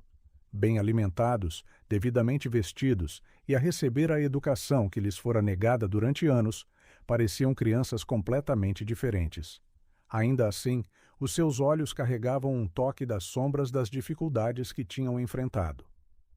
Sentem-se, rapazes, disse Antônio, gentilmente. Temos algo importante a discutir. Os três instalaram-se num sofá, os seus olhares a saltar entre Antônio e a pasta grossa na sua secretária. Encontramos a vossa mãe, disse Antônio, sem rodeios, observando atentamente as reações dos rapazes. Mateus, sempre o protetor, ficou visivelmente tenso. A testa de Tiago franziu-se, a sua mente analítica já a processar as implicações. João, o mais sensível, empalideceu ligeiramente. O que é que isso significa para nós? Perguntou Mateus, a sua voz firme, apesar da ansiedade óbvia. Antônio inclinou-se para a frente, o seu olhar amável, mas inabalável. Significa que podemos finalmente confrontá-la, exigir respostas e, mais importante, recuperar o que vos pertence por direito. Ele abriu a pasta, mostrando aos rapazes algumas das provas que tinha reunido. Temos provas suficientes não só para revogar o testamento fraudulento, mas também para acusar criminalmente a Isabel pelo que ela fez. Tiago, sempre o pragmático, perguntou: e o que acontece depois? Ela vai para a prisão? Antônio acenou com a cabeça. Muito provavelmente, sim. Mas o mais importante é que vocês recuperem a herança que o vosso pai vos deixou. Poderão viver a vida que o Ricardo queria que tivessem. João, que tinha permanecido em silêncio, finalmente falou, a sua voz quase um sussurro. Nós temos de haver? O coração de Antônio apertou-se com o medo na voz do rapaz. Eu sei que é assustador, João, mas sim, acho que é importante que estejam lá. Não para a confrontar diretamente, mas para que ela veja que vocês sobreviveram, que são fortes e que tem pessoas que se importam verdadeiramente convosco agora. Mateus pôs um braço protetor à volta de João. Estaremos juntos o tempo todo, certo? Absolutamente, assegurou Antônio. Estarei convosco a cada passo do caminho. E se a qualquer momento se tornar demasiado, podemos sair imediatamente. Os trigêmeos trocaram olhares, mantendo outra das suas conversas silenciosas que Antônio aprendera a respeitar. Finalmente, Mateus falou por todos eles. Está bem, Sr. Costa. Confiamos em si. Quando é que fazemos isto? Antônio sorriu, orgulhoso da coragem dos rapazes. Vamos dar-vos um pouco de tempo para se prepararem emocionalmente. Que tal na próxima semana, na sexta-feira? Os rapazes concordaram e Antônio explicou o plano em detalhe. Iriam à mansão onde Isabel estava alojada. Antônio apresentaria as provas e exigiria uma confissão.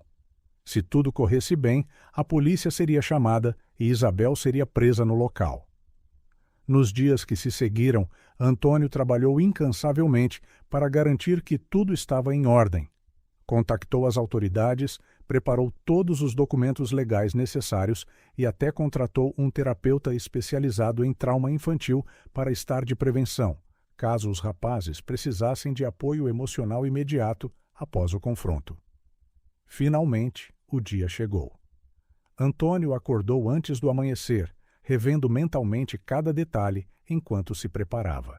Quando chegou à casa onde os trigêmeos estavam temporariamente a viver, sob os cuidados de uma família de acolhimento cuidadosamente selecionada, encontrou-os já acordados e vestidos. Prontos, rapazes? Perguntou Antônio, o seu tom gentil a mascarar o seu próprio nervosismo. Eles acenaram com a cabeça, os seus rostos uma mistura de determinação e apreensão. Entraram no carro de Antônio, cada um a segurar firmemente a mão do outro. A viagem até a mansão de Isabel foi silenciosa. Antônio olhava ocasionalmente pelo espelho retrovisor, vendo os rapazes a olhar pela janela, perdidos nos seus próprios pensamentos. Ele sabia que esta viagem era mais do que uma viagem física. Era uma viagem emocional, um confronto com o passado que tinham lutado tanto para superar. À medida que se aproximavam do seu destino, os arredores mudaram. Casas modestas deram lugar a propriedades maiores e mais luxuosas, até que finalmente chegaram a um grande portão de ferro forjado. Antônio parou o carro. Estamos aqui, rapazes, disse ele suavemente. Última oportunidade. Tem a certeza de que querem fazer isto?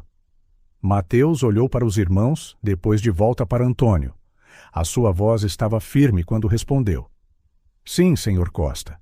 Estamos prontos. Antônio acenou com a cabeça mais uma vez, admirando a coragem destes jovens sobreviventes que já tinham enfrentado mais dificuldades nas suas curtas vidas do que muitos adultos alguma vez enfrentariam. Ele pressionou o intercomunicador ao lado do portão. Após alguns momentos de silêncio, uma voz feminina respondeu. Residência Valente. Em que posso ajudar?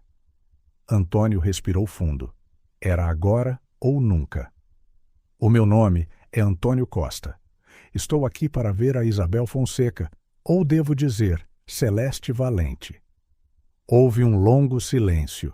Depois, o portão começou a abrir-se lentamente. Antônio olhou para os trigêmeos no espelho mais uma vez. Lembrem-se, rapazes, vocês são mais fortes do que ela. Vocês sobreviveram, prosperaram e agora estão aqui para recuperar o que vos pertence por direito. Com estas palavras de encorajamento, Antônio atravessou os portões, dirigindo-se para a imponente mansão à sua frente. O confronto que alteraria para sempre a vida dos trigêmeos Oliveira estava prestes a começar. A manhã estava surpreendentemente calma, enquanto o carro de Antônio Costa percorria o longo caminho de acesso que levava à mansão de Isabel. O orvalho ainda brilhava na relva bem cuidada, e o único som era o suave chamamento dos pássaros a saudar o dia. Antônio estacionou o carro e virou-se para o banco de trás, onde Mateus, Tiago e João estavam sentados, as suas mãos entrelaçadas em apoio mútuo.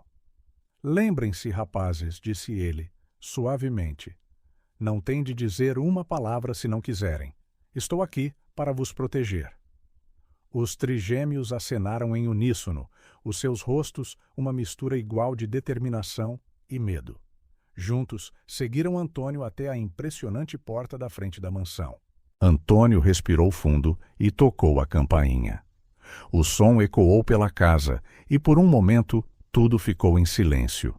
Depois, ouviu-se o som de passos do outro lado. O puxador da porta rodou e a porta abriu-se lentamente. Isabel Fonseca, que agora se autodenominava Celeste Valente, estava no limiar. Aos 39 anos, ainda era uma mulher impressionante, a usar um roupão de seda e com o cabelo perfeitamente penteado, como se estivesse preparada para uma sessão de fotos de moda. Por um breve instante, ela usou um sorriso praticado, o tipo de expressão educada que se usa para visitantes inesperados. Mas depois, os seus olhos desviaram-se de Antônio para as 3 figuras atrás dele. O sorriso congelou no seu rosto. Os olhos de Isabel arregalaram-se de choque, a sua tez a empalidecer visivelmente. Ela cambaleou para trás, agarrando-se à ombreira da porta para se manter de pé. Não, sussurrou ela, a sua voz mal audível. Não pode ser.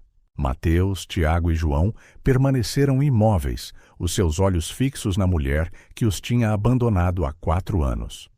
Os seus jovens rostos mostravam um turbilhão de emoções: medo, raiva, confusão e, surpreendentemente, um traço de pena. Isabel levou a mão à boca, abafando um grito. O seu olhar percorreu o rosto de cada rapaz, reconhecendo cada feição que tentara esquecer. Mateus, com os seus olhos determinados. Tiago, com a sua expressão pensativa. João, com o seu porte gentil. Meus rapazes, gaguejou ela, a sua voz a tremer. Nesse momento, Antônio deu um passo à frente, protetoramente, colocando-se à frente dos trigêmeos. Senhora Fonseca, disse ele, a sua voz firme e profissional. Ou devo dizer, senhora Valente, o meu nome é Antônio Costa. Sou advogado e estamos aqui para discutir alguns assuntos legais urgentes consigo. Isabel pestanejou como se estivesse a acordar de um transe. Os seus olhos saltaram de Antônio para os rapazes e de volta. Eu não percebo, disse ela, fracamente. Como é que os encontrou? Antônio manteve a sua expressão neutra. Podemos falar sobre isso. Podemos entrar? Isabel hesitou, os seus olhos a demorarem-se mais uma vez nos trigêmeos. Era claro que ela estava a lutar para processar o que estava a acontecer. Por um momento, pareceu que ela poderia bater-lhes a porta na cara. Mas depois, João deu um pequeno passo à frente. Mamã? Disse ele, a sua voz suave e trêmula. O som da voz de João pareceu quebrar algo dentro de Isabel. As lágrimas começaram a escorrer-lhe pelo rosto, e ela cambaleou para trás, permitindo-lhes entrar. Antônio guiou gentilmente os rapazes para dentro, mantendo-se entre eles e Isabel. O interior da mansão era tão luxuoso como o exterior sugeria, cheio de móveis caros e obras de arte. Isabel levou-os a uma espaçosa sala de estar, desabando numa poltrona. Os seus olhos nunca deixaram os trigêmeos, que se sentaram juntos num sofá, com Antônio ao seu lado. Eu pensei que vocês estavam mortos, disse finalmente Isabel, a sua voz pouco acima de um sussurro. Mateus, sempre o protetor, foi o primeiro a falar.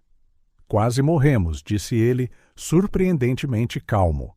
Mas sobrevivemos, juntos. Isabel cobriu o rosto com as mãos, soluços silenciosos a abanarem a sua estrutura. Lamento muito, murmurou ela, por entre as lágrimas. Lamento imenso.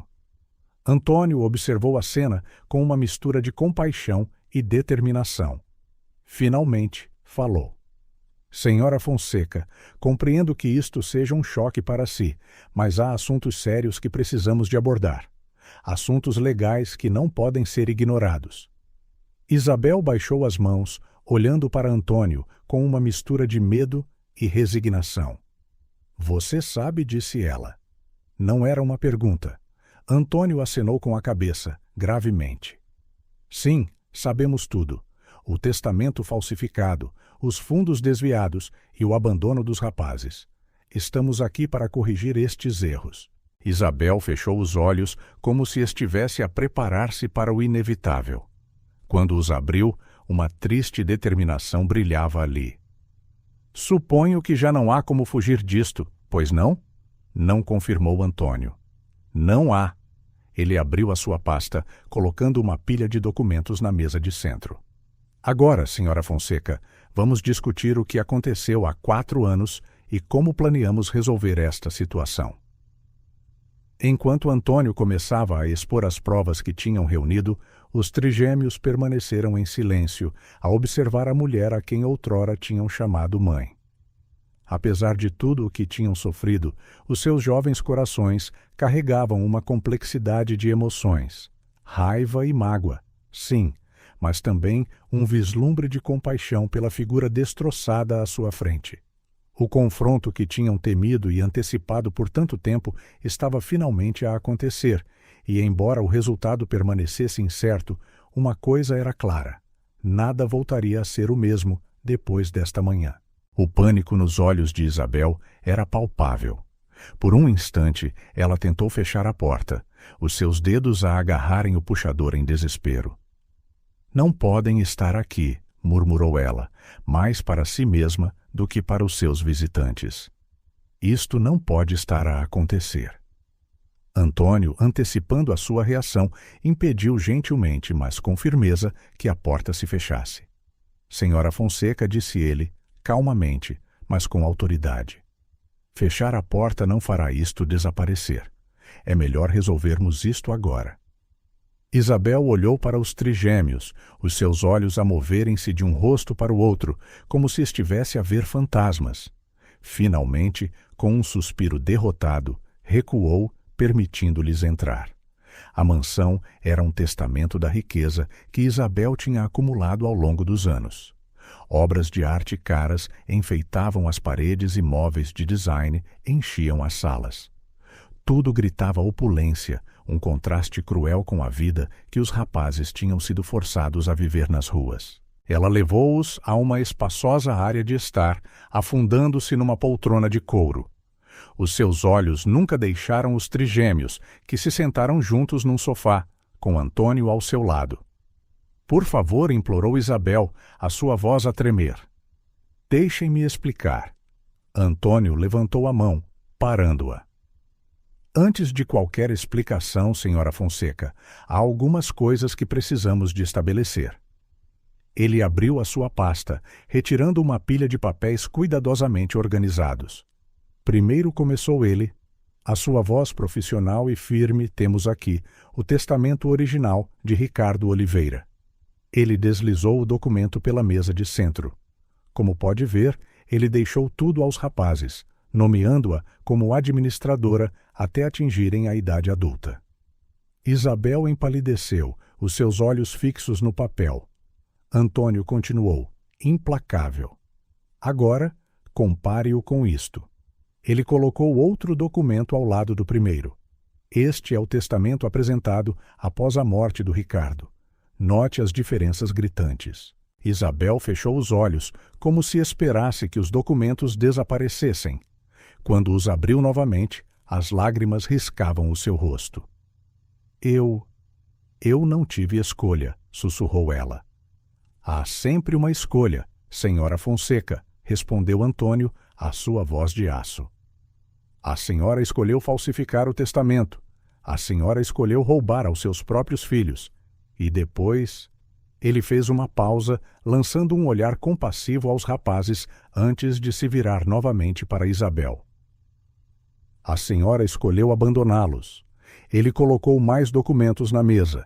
Extratos bancários que mostravam grandes transferências para contas offshore, registros de compra da mansão sob o nome de Celeste Valente e relatórios da polícia de 3 rapazes encontrados a vaguear pelas ruas, famintos e assustados. Cada novo papel era como um golpe para Isabel. Ela observava, horrorizada, enquanto o seu mundo cuidadosamente construído se desmoronava diante dos seus olhos. Como é que encontrou tudo isto? Perguntou ela, a sua voz mal audível. Antônio inclinou-se, o seu olhar intenso. A verdade tem uma forma de vir ao de cima, Sra. Fonseca, especialmente quando as pessoas estão determinadas a descobri-la. Depois virou-se para os trigêmeos. Rapazes, gostariam de dizer alguma coisa? Mateus, Tiago e João trocaram olhares. Tiago falou primeiro, a sua voz calma, mas pesada de emoção. Por quê? Perguntou ele simplesmente. Por que é que nos fez isto? Isabel desfez-se em soluços, cobrindo o rosto com as mãos. Eu não estava a pensar bem. O dinheiro, a ideia de uma vida de luxo, cegou-me. Eu pensei que vocês ficariam bem. Mateus, os seus olhos a refletir raiva e mágoa, respondeu. Bem? Tínhamos 6 anos. Deixou-nos numa estrada deserta. João, sempre o mais sensível, não disse nada, mas lágrimas silenciosas corriam-lhe pelo rosto, expressando tudo o que as palavras não conseguiam. Isabel olhou para os seus filhos, o peso das suas ações a descer finalmente sobre ela. Lamento imenso, sussurrou ela, a sua voz a quebrar-se. Lamento tanto, tanto. Antônio observou a cena dolorosa, o seu coração pesado. Finalmente, falou novamente. Senhora Fonseca, compreendo que isto seja difícil, mas precisamos de discutir as ramificações legais das suas ações. Ele delineou as acusações que Isabel enfrentaria. Fraude, roubo, abandono de menores. A lista parecia interminável. Isabel ouviu, o seu rosto a ficar mais pálido a cada acusação. O que acontece agora? Perguntou ela, a sua voz trêmula. Antônio suspirou. Bem, temos 2 opções. Podemos levar isto a tribunal, onde todas estas provas serão apresentadas publicamente. Ou... Isabel olhou para ele, uma centelha de esperança nos seus olhos. Ou pode confessar voluntariamente, devolver todo o dinheiro roubado e cooperar totalmente com as autoridades. Pode resultar numa sentença mais leve. Isabel olhou para os trigêmeos, depois de volta para Antônio. E os rapazes? Eles recuperarão a sua legítima herança, disse Antônio firmemente. Quanto a qualquer relação consigo... Bem, isso é algo que eles terão de decidir por si mesmos, com o tempo. O silêncio caiu sobre a sala. Isabel parecia ter envelhecido anos em meros minutos. O peso das suas ações finalmente a assentar nos seus ombros. Finalmente, ela falou, a sua voz a soar derrotada. Farei o que for preciso. Eu quero corrigir isto, mesmo que seja demasiado tarde. Antônio acenou com a cabeça, gravemente. Vou chamar as autoridades. Entretanto, ele olhou para os trigêmeos. Tem mais alguma coisa que queiram dizer à vossa mãe? Os rapazes trocaram outro olhar, uma conversa silenciosa a passar entre eles. João finalmente falou, a sua voz suave, mas firme. Nós sobrevivemos, mamã. Sem si. E vamos continuar a sobreviver. Mas talvez um dia possamos tentar entender por quê.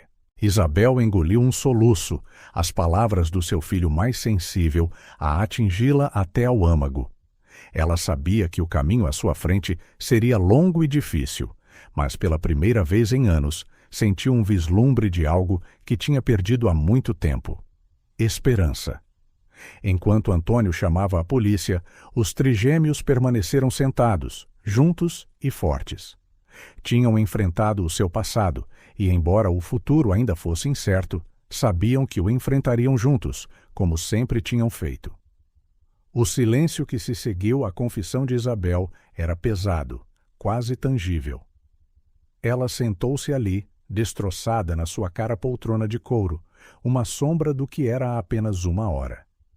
Os seus olhos, antes brilhantes de confiança, pareciam agora baços, fixos num ponto distante, como se estivesse a ver o seu mundo meticulosamente construído a desmoronar-se. Antônio estava prestes a falar novamente quando o som de uma chave a rodar na porta da frente ecoou pela mansão.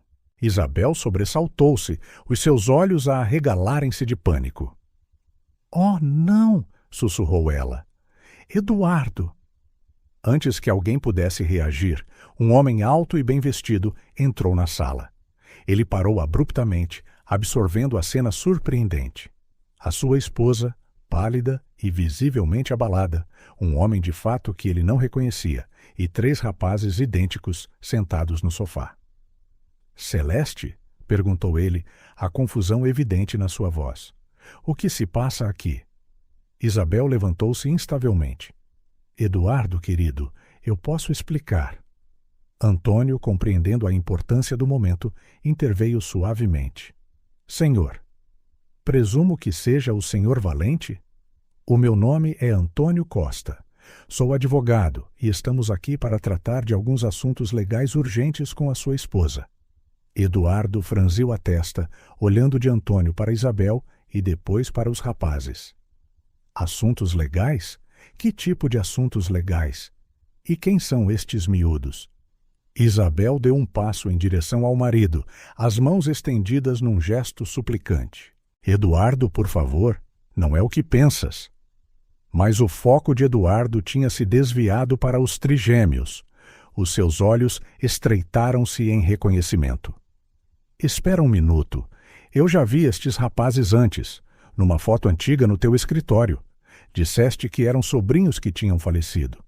O rosto de Isabel ficou ainda mais pálido, se possível. Eu posso explicar. Sentindo que a situação estava prestes a explodir, Antônio decidiu que a honestidade era o melhor caminho. Senhor Valente, lamento ser eu a dizer-lhe isto, mas a mulher que conhece como Celeste Valente não é quem diz ser. O seu nome verdadeiro é Isabel Fonseca. E estes ele gesticulou para os trigêmeos, são os filhos dela. Eduardo cambaleou como se tivesse levado um soco, virando-se para Isabel, os seus olhos cheios de choque e incredulidade. O quê? Celeste, do que é que ele está a falar? Isabel, percebendo que o seu mundo estava a desmoronar-se à sua volta, soltou um soluço estrangulado. Eduardo, eu lamento. Nunca quis que descobrisses assim. Antônio continuou, a sua voz calma, mas firme. Senhor Valente, a sua esposa está envolvida em fraude grave e abandono de menores.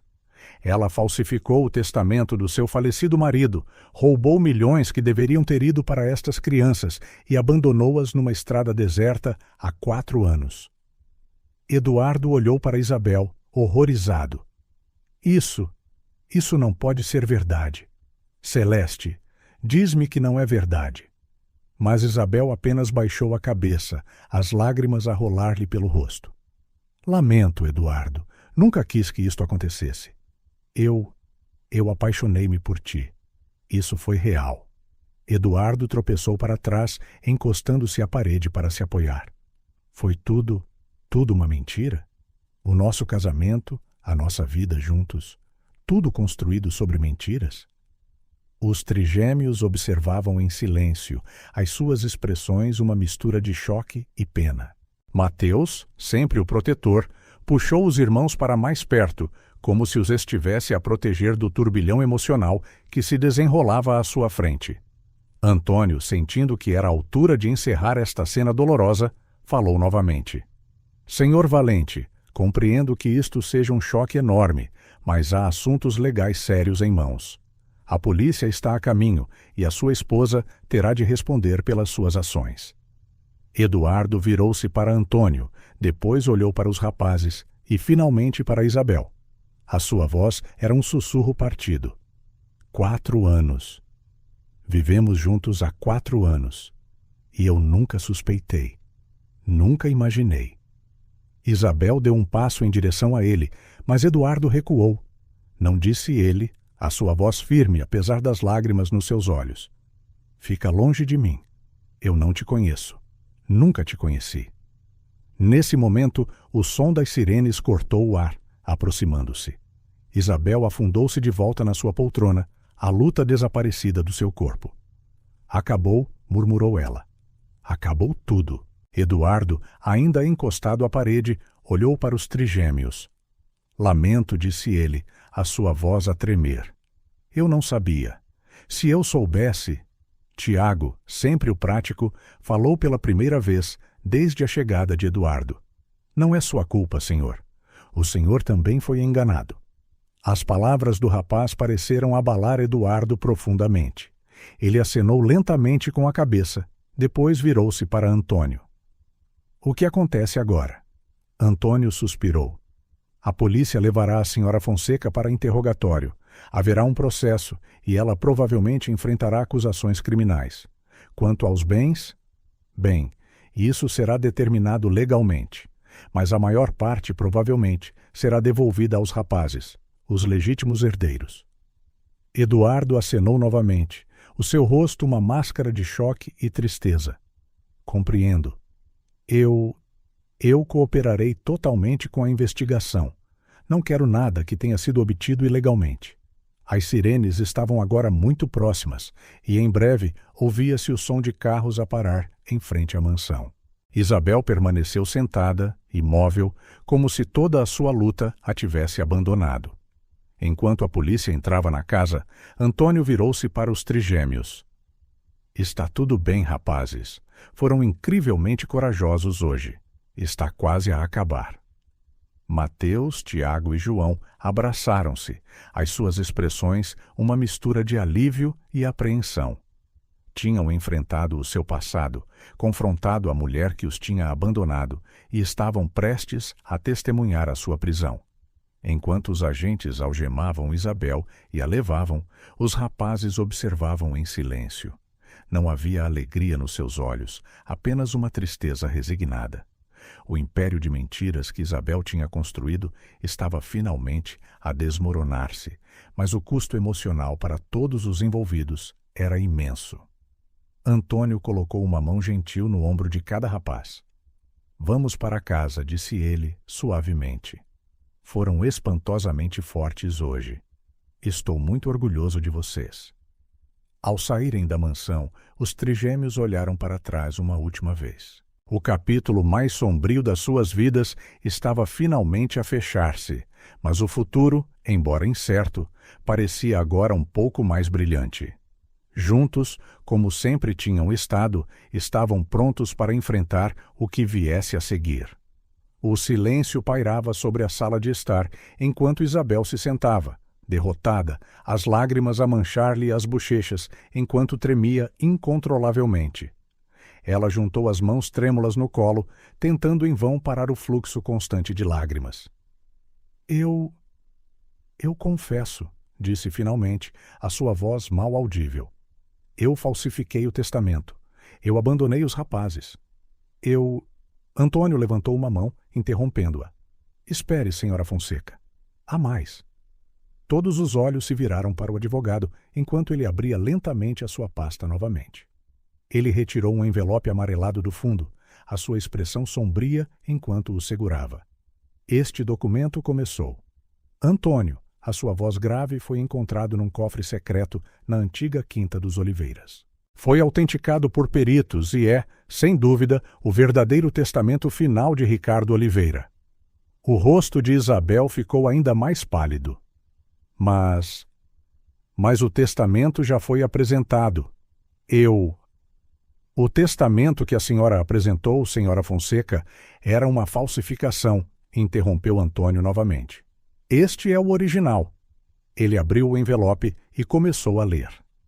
Eu, Ricardo Oliveira, estando em pleno uso das minhas faculdades mentais, declaro que este é o meu último testamento. Deixo toda a minha fortuna, propriedades e bens aos meus amados filhos, Mateus, Tiago e João Oliveira, em partes iguais. Estes bens serão mantidos num fundo fiduciário até atingirem a maioridade. Antônio fez uma pausa, os seus olhos a mudarem para Isabel. Não há qualquer menção a si, senhora Fonseca. Nem um cêntimo. O choque percorreu a sala. Eduardo, o atual marido de Isabel, cambaleou para trás como se tivesse sido fisicamente atingido. Os trigêmeos usavam expressões de surpresa e confusão. Isabel parecia congelada, os seus olhos arregalados, fixos no documento nas mãos de Antônio. Não, sussurrou ela. Isso não pode ser. Antônio continuou implacável. O testamento continua a dizer que, em caso de morte prematura de Ricardo, a custódia das crianças deveria passar para a irmã dele, não para si, Isabel. O Ricardo sabia que a senhora não era fiável com as finanças e queria proteger o futuro dos rapazes. Cada palavra atingiu Isabel como um golpe físico. Ela encolheu-se na sua cadeira, o seu rosto uma máscara de horror e desespero. Não só abandonou os seus filhos, senhora Fonseca, disse Antônio, a sua voz carregada de reprovação, como roubou-lhes tudo. Cada cêntimo que gastou nos últimos 4 anos pertencia legalmente a estes rapazes. Eduardo, que tinha estado em silêncio até aquele momento, finalmente falou, a sua voz a tremer de raiva e desapontamento. Então não era só a mim que estavas a enganar. Roubaste aos teus próprios filhos, crianças inocentes. Isabel tentou falar, mas as palavras não saíam. Olhou para os trigêmeos, o seu rosto contorcido de vergonha e agonia. Mateus, Tiago e João ficaram em silêncio, os seus rostos a refletir uma mistura de choque e tristeza. Tinham passado 4 anos nas ruas, a lutar para sobreviver, enquanto a sua mãe vivia luxuosamente com dinheiro que lhes pertencia por direito. Eu não sabia, conseguiu finalmente dizer. Isabel, a sua voz quebrada. O Ricardo nunca me disse, não importa se sabia ou não sobre o testamento original, respondeu Antônio, firmemente. A senhora escolheu falsificar documentos. A senhora escolheu abandonar os seus filhos. Essas foram as suas decisões, senhora Fonseca. O som de sirenes a aproximarem-se quebrou o silêncio tenso. Isabel olhou em direção à janela em pânico, depois de volta para Antônio. — O que acontece agora? Perguntou ela, a sua voz pouco mais do que um sussurro. Antônio exalou pesadamente. — Será presa, senhora Fonseca. Haverá um julgamento e todos os bens que obteve ilegalmente serão devolvidos aos seus legítimos proprietários. Ele olhou para os trigêmeos, os seus filhos. Enquanto a polícia entrava na mansão, Isabel desmoronou completamente. Anos de mentiras, fraudes e o peso das suas próprias ações finalmente a esmagaram. Ela soluçou incontrolavelmente enquanto a algemavam e a levavam para fora. Os trigêmeos observaram em silêncio, as suas mãos entrelaçadas em apoio mútuo. Tinham sobrevivido ao abandono, à vida nas ruas e agora a verdade chocante sobre a sua mãe. Antônio aproximou-se deles, colocando uma mão gentil no ombro de cada rapaz. Acabou, rapazes, disse ele, suavemente. São incrivelmente fortes e corajosos. De agora em diante, as vossas vidas serão diferentes, melhores. Ao saírem da mansão, os trigêmeos lançaram um último olhar para trás. O capítulo mais sombrio da sua história tinha chegado ao fim, e embora o futuro permanecesse incerto, brilhava com a promessa de dias mais luminosos. Juntos, como sempre, estavam prontos para iniciar um novo capítulo. O som das sirenes quebrou o silêncio da manhã, enquanto os carros da polícia paravam em frente à mansão.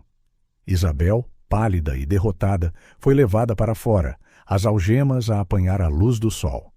Os trigêmeos observaram em silêncio, uma complexa mistura de emoções a desenhar-se nos seus jovens rostos. Antônio colocou uma mão reconfortante no ombro de cada rapaz. Acabou, disse ele, suavemente. Agora, iniciamos o processo de recuperação do que vos pertence por direito. Nos dias que se seguiram, uma equipa de advogados e contabilistas trabalhou incansavelmente para rastrear e recuperar todos os bens que Isabel tinha adquirido ilegalmente. Contas bancárias foram congeladas, propriedades inventariadas e a verdadeira extensão da fortuna dos Oliveira veio gradualmente à luz. Uma semana depois, Mateus, Tiago e João estavam nos portões da Quinta dos Oliveiras, original do seu pai. Antônio e Maria estavam ao seu lado, os seus rostos a refletir a importância do momento. Bem-vindos à casa, rapazes, disse Antônio, empurrando os portões para os abrir. Os trigêmeos entraram hesitantemente, os seus olhos arregalados enquanto absorviam a visão de um lugar de que mal se lembravam. Fragmentos de memórias de uma vida anterior, de dias mais felizes com o seu pai, começaram a surgir. É maior do que me lembrava, murmurou Tiago, sempre o observador. Parece vazia, acrescentou João, silenciosamente. Mateus, como sempre, focado no futuro. Podemos torná-la num lar outra vez, disse ele, com determinação na sua voz. Naquela noite, reunidos na grande sala de estar, Antônio e Maria fizeram uma proposta que mudaria as suas vidas mais uma vez. Rapazes, começou Antônio, gentilmente. A Maria e eu gostaríamos de nos tornar vossos tutores legais. Sabemos que nada pode substituir os vossos pais, mas queremos oferecer-vos um lar, uma família. Os trigêmeos trocaram olhares silenciosos, uma das suas conversas sem palavras características. Finalmente, Mateus falou por todos eles. Gostaríamos muito disso, Sr. Costa, Sra. Maria. Maria sorriu por entre lágrimas de felicidade. Podem chamar-nos Antônio e Maria agora, queridos. Ou, bem, o que se sentirem mais à vontade. Nos meses que se seguiram, a Quinta dos Oliveiras ganhou vida mais uma vez. O riso ecoava pelos seus corredores e o aroma de refeições caseiras enchia o ar. Antônio e Maria dedicaram-se de corpo e alma a criar um ambiente amoroso e estável para os rapazes. Ainda assim, os trigêmeos não tinham esquecido as suas experiências. Uma noite, durante o jantar, Mateus expressou uma ideia que lhe pesava na mente. E se usássemos parte do dinheiro para ajudar outros miúdos como nós? Sugeriu ele. Miúdos que foram abandonados, a viver nas ruas. Tiago acenou com a cabeça, entusiasmado. Podíamos criar uma fundação e transformar parte da quinta num centro de apoio. João acrescentou, os seus olhos a brilhar de excitação. Antônio e Maria trocaram olhares orgulhosos. Acho que é uma ideia maravilhosa, disse Antônio. Vamos trabalhar juntos para que isso aconteça. E assim nasceu a Fundação Trigêmeos Oliveira. A ala leste da quinta foi transformada num centro de apoio para jovens sem abrigo, oferecendo abrigo, educação e aconselhamento. Agora, com 11 anos, os rapazes estavam ativamente envolvidos, partilhando as suas próprias experiências e inspirando outros a não perderem a esperança. Um ano após o confronto com Isabel, a família recém-formada organizou uma celebração, não só para marcar que a justiça tinha sido feita e que tinham começado uma nova vida, mas também para honrar a memória de Ricardo Oliveira. O jardim da quinta foi decorado com luzes suaves, e uma grande fotografia de Ricardo ocupava um lugar de honra. Amigos, funcionários da fundação e jovens ajudados pelo centro juntaram-se todos para a ocasião. Antônio levantou-se para fazer um brinde, a emoção a colorir a sua voz. Hoje, celebramos não só o triunfo da justiça, mas também o poder do amor e da resiliência. Ricardo Oliveira sonhou com um futuro brilhante para os seus filhos. Mesmo que ele não esteja aqui para o ver, tenho a certeza de que estaria imensamente orgulhoso dos homens em que Mateus, Tiago e João se estão a tornar. Ao lado de Antônio, os trigêmeos tinham lágrimas nos olhos. Mateus deu um passo à frente, a voz firme apesar da emoção.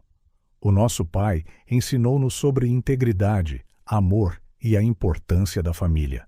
Mesmo que tenhamos passado por momentos difíceis, esses valores mantiveram-nos unidos e fortes. Hoje, honramos a sua memória não só lembrando-o, mas vivendo os princípios que ele nos ensinou. Tiago continuou. Através da Fundação Trigêmeos Oliveira, esperamos transmitir o amor e o apoio que recebemos. Queremos que outras crianças saibam que, por mais difícil que a vida pareça, há sempre esperança. João terminou, a sua voz suave, mas cheia de convicção. Cada vida que tocamos, cada criança que ajudamos, é um tributo ao amor do nosso Pai e à bondade daqueles que nos ajudaram no nosso caminho. Com o cair da noite, cheia de conversas, risos e planos para o futuro, os trigêmeos encontraram-se momentaneamente sozinhos, a observar a celebração à sua volta. Quem diria, murmurou Mateus, que, depois de tudo, estaríamos aqui. Tiago sorriu. Acho que sempre soubemos, no fundo, que ficaríamos bem, desde que estivéssemos juntos. João acenou com a cabeça, pegando nas mãos dos irmãos. E agora temos uma família ainda maior. Os três olharam para Antônio e Maria, que conversavam alegremente com alguns dos jovens do centro. Depois, o seu olhar derivou para a foto de Ricardo, cujo sorriso amável parecia abençoar a cena. O futuro estendia-se diante deles, cheio de possibilidades. Tinham enfrentado adversidades inimagináveis, mas emergiram mais fortes, mais compassivos e determinados a fazer a diferença no mundo. Enquanto as estrelas cintilavam no céu noturno, Mateus, Tiago e João sabiam que, acontecesse o que o futuro lhes reservasse, iriam enfrentá-lo juntos, como sempre tinham feito. E agora, com uma família alargada e um propósito claro, estavam prontos para escrever os próximos capítulos das suas vidas, cheios de esperança, amor e a determinação de tornar o mundo um lugar melhor. Enquanto a banda tocava suavemente e os convidados se misturavam no jardim lindamente iluminado da quinta, os trigêmeos Oliveira partilharam um momento de silêncio, 3 corações a bater como um só. A sua história tinha sido marcada pela escuridão, mas tinham encontrado a luz um no outro. Rodeados pelo calor da sua nova família e pela memória de um pai amoroso que só queria o melhor para eles, avançaram para o seu futuro, unidos pelo amor, fortalecidos pela resiliência e guiados pela esperança.